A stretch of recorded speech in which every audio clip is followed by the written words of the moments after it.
ദൈവനാമം മഹത്വപ്പെടട്ടെ. കർത്താവിൽ ഏറെ സ്നേഹമുള്ളവരെ, നോമ്പിൻ്റെ ദിനങ്ങൾ നമുക്ക് അനുഗ്രഹത്തിൻ്റെ ദിനങ്ങളാണ്.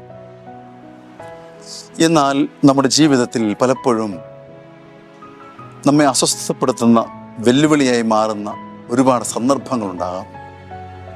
അതിനൊരു ഉത്തമ ഉദാഹരണം എൻ്റെ മനസ്സിലേക്ക് വരിക, പള്ളിയിൽ ഒരിക്കലും പോകാതിരിക്കുകയും തൻ്റെ സ്വന്തമായ കാര്യങ്ങളിൽ ഇടപെട്ട് ബിസിനസ്സിലും മറ്റു കുടുംബകാര്യങ്ങളിലുമൊക്കെ ഇടപെട്ട് സമയം ചിലവഴിച്ചിരുന്ന ഒരു ചേട്ടൻ.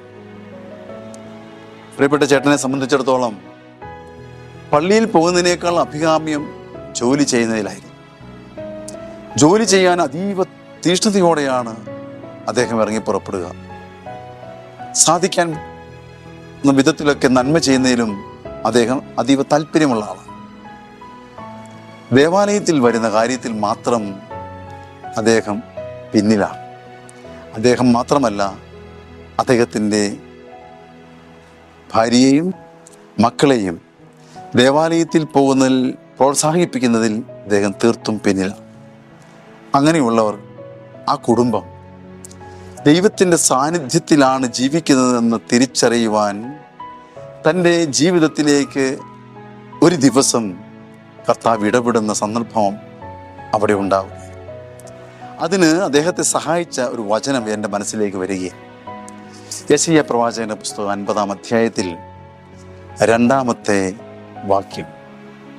ഒരു പക്ഷേ അദ്ദേഹം ഈ ആണ്ടുവട്ടത്തിലെ ഇടവകകളിൽ നടത്തപ്പെടുന്ന ധ്യാനത്തിന് വന്നപ്പോൾ കേട്ട വചനമാണ്. എല്ലാ വർഷവും ആണ്ടുവട്ടം ഒരു ഇടവക ധ്യാനം കൺവെൻഷൻ ക്രമീകരിക്കും. പള്ളിയിൽ വരാത്തവർക്കും പള്ളിയിൽ വന്നുകൊണ്ടിരിക്കുന്നവർക്കും അയൽപക്കത്തുമൊക്കെ ഉള്ളവർക്ക് ആ കൺവെൻഷനിൽ അധ്യാനത്തിൽ സംബന്ധിക്കാം, വചനം കേൾക്കാം. അതൊരു പുതിയ അനുഭവമായി മാറാം.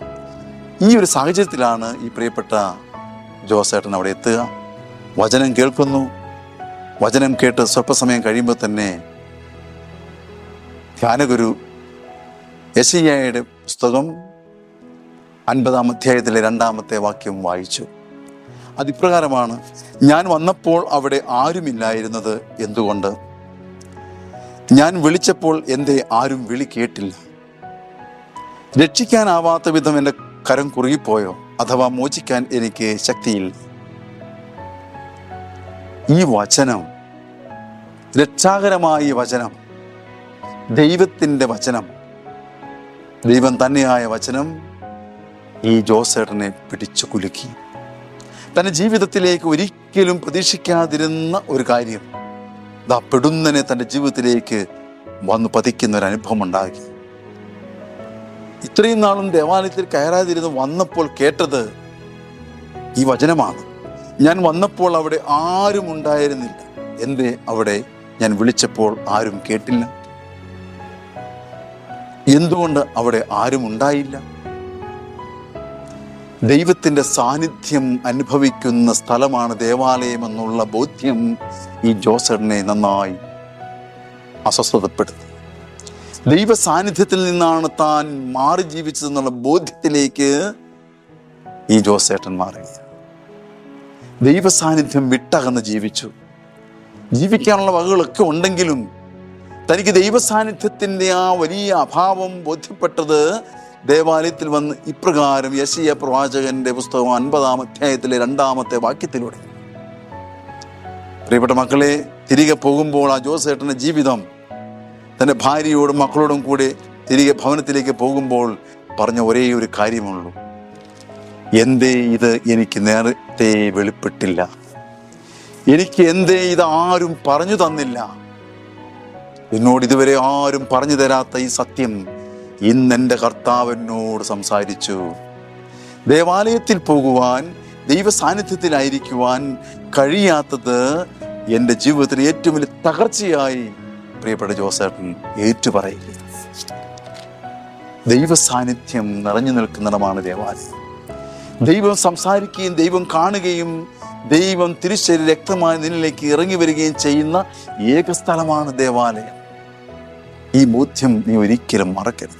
നിനക്ക് നഷ്ടപ്പെടരുത്. കാരണം ദൈവത്തിൻ്റെ സാന്നിധ്യത്തിൽ നിന്നും മാറി ജീവിക്കുന്ന ഒരനുഭവം ആദ്യ മാതാപിതാക്കളായ ആദത്തിൻ്റെയും ഹവ്വയുടെയും ജീവിതത്തിൽ ഉൽപ്പത്തിയുടെ പുസ്തകം 3-ാം അധ്യായത്തിൽ നമ്മൾ കാണുന്നുണ്ട്. ദൈവത്തിൻ്റെ ശബ്ദം കേൾക്കുമ്പോൾ അവർ ഓടി ഒളിച്ചു, മരങ്ങൾക്കിടയിലേക്ക് അവർ മറഞ്ഞു. അവർ ദൈവത്തിൻ്റെ മുമ്പിലേക്ക് വരാൻ ഇഷ്ടപ്പെട്ടില്ല. കാരണം അവർ ദൈവത്തിൻ്റെ മുമ്പിൽ തെറ്റ് ചെയ്തു, അഹിതമായത് പ്രവർത്തിച്ചു, ദൈവത്തോട് അവർ അനുസരണക്കേട് കാണിച്ചു. ഈ ബോധ്യമാണ് ഞാൻ പറഞ്ഞ ജോസേട്ടനെ ജീവിതത്തിലേക്ക് പുതിയ മനുഷ്യനായി മാറ്റിയത്. തനിക്കെല്ലാം ഉള്ളപ്പോൾ താനെല്ലാം ചെയ്തത് വളരെ ആരോഗ്യദൃഢഗാത്രനായിട്ട് ജീവിക്കുമ്പോഴും ദൈവസാന്നിധ്യത്തിൻ്റെ അഭാവം തൻ്റെ ജീവിതത്തിൽ ഇത് വലിയൊരു കുറവുണ്ടാക്കിയെന്ന് ബോധ്യപ്പെടാൻ, ആത്മാവ് ദാരിദ്ര്യത്തിൻ്റെ അനുഭവത്തിലാണെന്ന് തിരിച്ചറിയുവാൻ കർത്താവ് ഇടപെടുന്നു. ബോധ്യമാകട്ടെ, ഈ ഒരു ബോധ്യം പ്രിയപ്പെട്ട മക്കളെ നിങ്ങളുടെ ജീവിതത്തിൽ ഉണ്ടാകട്ടെ. ഈ നോമ്പിൻ്റെ ദിനങ്ങൾ അനുഗ്രഹമായി തീരാൻ ഈ വചനം നിന്നെ സ്വാധീനിക്കട്ടെ. ആ കർത്താവ് യേശു മിശിഹായുടെ സാന്നിധ്യം നിറയുന്ന ദേവാലയത്തിൽ പോകാൻ നീ മടി കാണിക്കുന്നുണ്ടോ? നീ എത്ര പ്രാവശ്യം ദൈവത്തെ ധ്യാനിക്കുന്നുണ്ട്? ഒരു ദിവസത്തെ 24 മണിക്കൂറിൽ നിനക്ക് ദൈവത്തെ ഒന്ന് ഓർക്കാനെങ്കിലും സാധിക്കുന്നുണ്ടോ? ഞായറാഴ്ചകളിൽ നിനക്ക് ദേവാലയത്തിൽ പോകാൻ സാധിക്കുന്നുണ്ടോ? ഞായറാഴ്ചകൾക്ക് എന്തെങ്കിലും ഒരു പ്രാധാന്യത്തോടെ കാണാൻ നിനക്ക് സാധിച്ചിട്ടുണ്ടോ? നീ മറ്റുള്ള ഈ ലോകത്തിൻ്റെ എല്ലാ കാര്യങ്ങളിലും അതീവ ശ്രദ്ധയോടെ നീ ഓടുമ്പോൾ നീ ആത്മാവിനെ വേദനിപ്പിക്കുന്ന, ആത്മാവിനെ മറക്കുന്ന വിധത്തിലേക്ക് നീ ഞായറാഴ്ചത്തെ കടമുള്ള ദിവസമെന്ന് വിശേഷിപ്പിക്കുന്ന ഞായറാഴ്ചത്തെ പരിശുദ്ധമായ ബലിയും ഉപേക്ഷിച്ച് നീ ഓടി മറ്റു സ്ഥലങ്ങളിലേക്ക് പോകാറില്ലേ? ജീവിതത്തിൻ്റെ കുറുക്കു വഴികൾ അന്വേഷിച്ച് നിന്റെ സന്തോഷത്തിൻ്റെ വഴികൾ നീ കണ്ടെത്താൻ ശ്രമിക്കുകയല്ലേ? ആയതുകൊണ്ട് ദൈവ സാന്നിധ്യം നിറഞ്ഞു നിൽക്കുന്ന ദേവാലയം മറന്ന് പ്രിയപ്പെട്ട മക്കളെ ഒരിക്കലും ജീവിക്കരുത്. നിന്റെയും നിന്റെ കുടുംബത്തിൻ്റെയും നിന്റെ തലമുറയുടെയും അനുഗ്രഹം ചൊരിയുന്നത് ദൈവാലയ സാന്നിധ്യത്തിലൂടെയാണെന്നുള്ള തിരിച്ചറിവുണ്ട്. പരിശുദ്ധ കുർബാനയിൽ അടിസ്ഥാനപ്പെടുത്തിയുള്ള ഒരു കുടുംബ ജീവിതം, ഒരു വ്യക്തി ജീവിതം നിനക്കുണ്ടാകണമെന്ന് നീ ആഗ്രഹിക്കണം.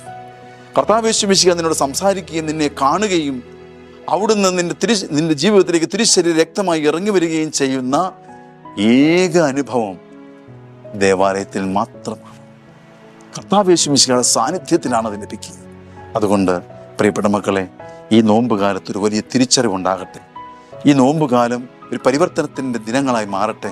നഷ്ടപ്പെട്ടതിനെ പൂർണ്ണമായും തിരിച്ചറിഞ്ഞ് ഏറ്റെടുക്കാൻ, നഷ്ടപ്പെട്ടതിനെ വീണ്ടെടുക്കാനുള്ള ഒരു വലിയ അനുഭവത്തിൻ്റെ, ഒരു ശ്രമത്തിൻ്റെ ദിനങ്ങളായി ഈ നോമ്പുകാലം മാറട്ടെ. ദൈവം എല്ലാവരും അനുഗ്രഹിക്കട്ടെ. പിതാവിനും പുത്രനും പരിശുദ്ധാത്മാവിനും സ്തുതി.